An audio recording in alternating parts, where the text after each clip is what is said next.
बंधुओं, सेवासन नर्मदा मंदिरम से नर्मदा काम मंच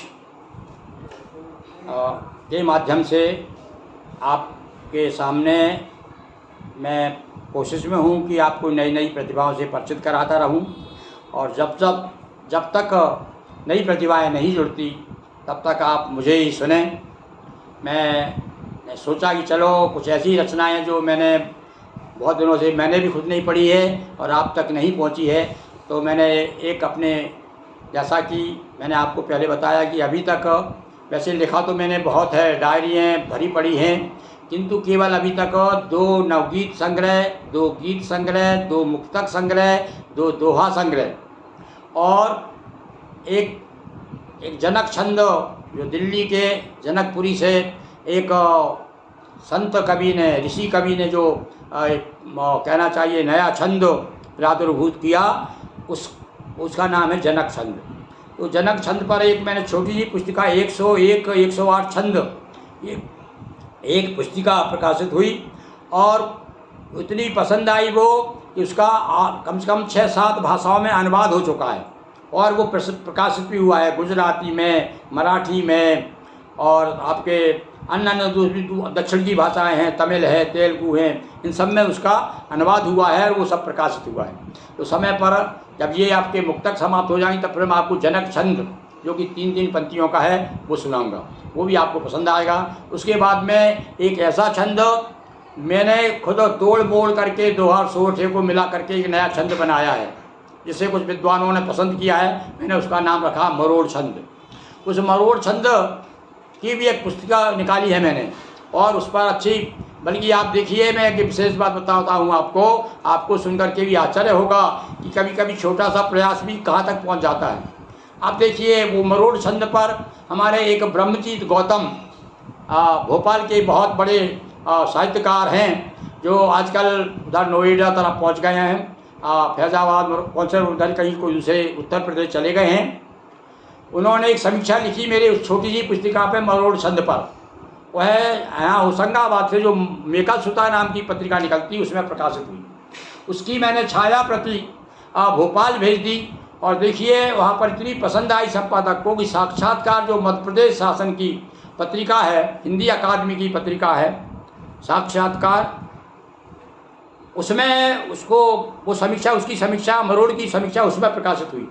यह मेरे लिए भी बड़ा गौरव का विषय है और वो निश्चित रूप से मैं कुछ और मरोड़ छंद, उससे प्रेरणा मुझे मिली है, नए मरोड़ छंद और बनाऊंगा और आपके सामने लिखूंगा।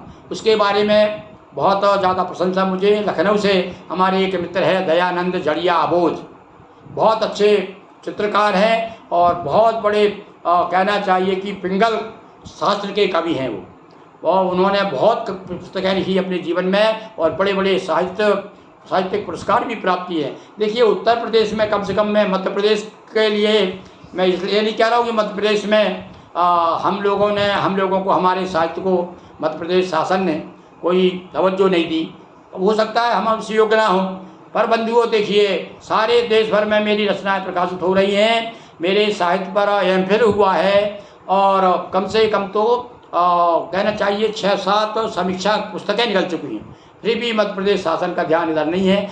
अच्छा है, कभी इसलिए भी नहीं लिखता कि भाई उसको शासन पुरस्कृत करे, हो सकता है उसमें यदि रचनाओं को दम है तो मरने के बाद में शासन स्वयं मेरी दिहाड़ी पर आएगा, ऐसा मुझे विश्वास है। तो बंधुओं ये मैं जब बता रहा दयानंद जड़िया बोध, उत्तर प्रदेश मामले में वहाँ मैं देखता हूँ कि बहुत सारे साहित्यकारों के सम्मान है, पर बिना भेदभाव के छोटे से बड़े सबको प्रोत्साहित करते हैं, सम्मानित करते हैं। मैं प्राय जितने लोगों से संपर्क है मेरा उत्तर प्रदेश में, सब साहित्यकार जो है शासन से पुरस्कृत हो चुके हैं। जरूर नहीं कि सारी कविताएं उनकी श्रेष्ठ है। अब यहाँ इस समय जो चल रहा था, मैंने भी 4-5 अपनी पुस्तकें भेजी, यहाँ तक कि मैंने अभी अनुवाद किया, जो पुराणों का अनुवाद किया है मैंने। और ऐसा नहीं, नर्मदा पुराण, शिव पुराण, देवी भागवत पुराण, विष्णु पुराण और अभी श्रीमद् भागवत पुराण को मैंने प्रस्तुत किया है, और सब मैंने शासन को भेजी पर कोई ध्यान नहीं दिया। क्यों नहीं भाई, ऐसा है, ऐसा लोग कहते हैं। अब भाई मैं तो इस बारे में नहीं कह सकता कि क्या नीति है शासन की, पर वो शासन का ध्यान हम जैसे छोटे साहित्यकारों की ओर भी जाने लगे। और भी ऐसे कितने लोग, मैंने बताया आपको कि हमारे नगर में भी कई लोग लिखते लिखते मर गए, पर कभी किसी ने उनको तरफ ध्यान नहीं दिया। आप कुछ कह सकते हैं भैया, आजकल ज़माना, आप हाथ जोड़िए, उन तक जाइए, उनको बताइए, आप अपना प्रचार कीजिए, विज्ञप्ति कीजिए। तो भाई विज्ञप्ति के लिए क्या कर सकता है साहित्यकार? अपनी रचनाएं भेज सकता है, उनके पास हाथ पाँव तो जोड़ नहीं सकता, न चमचागिरी कर सकता है। हाँ, हो सकता है कुछ लोग जो है उनके संपर्क में आते हैं तो बड़ी जल्दी, मैं कुछ देख रहा हूँ कि अभी नए नए कुछ अभी नए नए साहित्यकार जो उनको लिखते हुए और जुमा 8 दिन हुए हैं और उनकी किताबें जो है शासन से पुरस्कृत हो गई। ये नहीं कहता कि भाई प्रतिभावान नहीं है, प्रतिभा तो है उनमें, पर जो अपने जीवन में जिन्होंने सारा जीवन स्वयं होम कर दिया है साहित्य के लिए, उनकी तरफ भी शासन का ध्यान जाना चाहिए। और हो सकता है ये आवाज़ कोई हमारे सुधी श्रोता यदि शासन तक उनका संपर्क है तो वहाँ तक जरूर पहुँचाएंगे। बहुत बहुत धन्यवाद। आज मैं फिर आ गया हूँ आपके सामने। कभी कभी क्या है, मन की तड़प उगलने के लिए मन तड़पने लगता है, इसलिए मैं ये बात कह दी, बाकी कहने की ज़रूरत नहीं थी। सुनिए आप, अब बिना भूमिका के मैं आज जुगनुओं के उजाला मुक्तक संग्रह से एक एक मुक्तक देखिए आप। पहले तो एक एक दोहे पे लोगों को असर भी मिल जाया करती थी, और अब तो आप जो हालत ये है कि आप कितना ही कुछ अच्छा कह दीजिए और लोगों एक कान से इधर से सुनेंगे, उधर से निकाल देंगे। चलो ठीक है। और देखिए अब वही बात, देखो कभी जो है कभी कभी क्या है, मन की बात ऊपर आ जाती है। सुनिए आप, भैंस को बीन सुनाने से क्या, भैंस को बीन सुनाने से क्या, आँख अंधों को दिखाने से क्या, आँख अंधों को दिखाने से क्या, और बात पर गौर करे जो न बशर, अरे उसे सच बात सुनाने से क्या, उसे सच बात सुनाने से क्या। फिर से सुनिए इन पंक्तियों को, ये मन की पीड़ा प्रकट हुई है मेरी। कि भैंस को बीन सुनाने से, कई अर्थ है इसके, लगा लीजिए ये कौन कौन भैंस है और कौन बीन है और मैं क्या कह रहा हूँ। सुनिए आप, कि भैंस को बीन सुनाने से क्या, आँख अंधों को दिखाने से क्या, और बात पर गौर करे जो न बसर, उसे सच बात सुनाने से क्या। और आगे देखिए, अलग अलग मिजाज के मुक्तक। गर्द से एक लहर काफ़ी है, आदमी जब गर्दिश में होता है तब देखिए आप क्या स्थिति बनती है। कि गर्द से एक लहर काफ़ी है, पीर का एक पहर काफ़ी है, पीर का एक पहर काफ़ी है, और ज़िंदगी होश में लाने के लिए और दर्द की एक लहर काफ़ी है, दर्द की एक लहर काफ़ी है। और इसी क्रम में दूसरा मुक्तक देखिए। हाँ, एक और 4 पंक्ति है जो मुझे बहुत पसंद है, और मेरे एक मित्र हैं गौरी शंकर वशिष्ठ, खैर उन्होंने खैर मेरे सारे मुक्तकों को सराहा, पर ये विशेष रूप से ये मुक्तक उन्हें बहुत पसंद है।